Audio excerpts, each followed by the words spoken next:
If you try to install VirtualBox 7.1.6 on Windows 11 and you get this error when you go to launch a virtual machine, I'm going to show you how to fix it. And the error is NtCreateFile device VBox DRV stub, and then you've got 0x00034.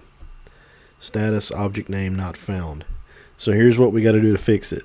I'm going to go to my run box, so Windows key R, and I'm going to go C:\program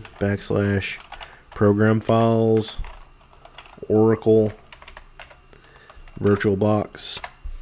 Okay, and once we get in here,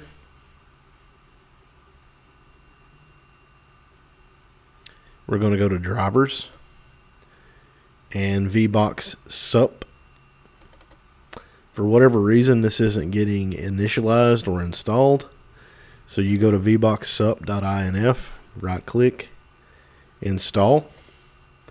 You're going to have to give it admin permissions. Yes. Operation completed successfully. Okay, now we're going to hit the Windows key again on the keyboard. Do CMD, Control-Shift-Enter.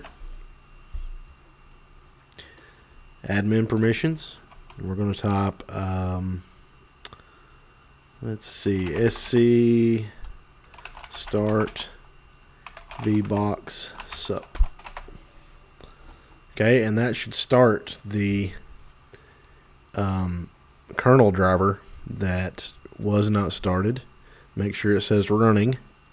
Now if I go back to VirtualBox, let's get rid of the error. I'm gonna double click, and if everything goes right, instead of this nasty message, it starts booting up. And there you go. That's how we fix the NtFile create error when you install VirtualBox 7.1.6. If this is helpful, give me a sub, give me a like, leave a comment letting me know where you're from. Thanks, and have a great day.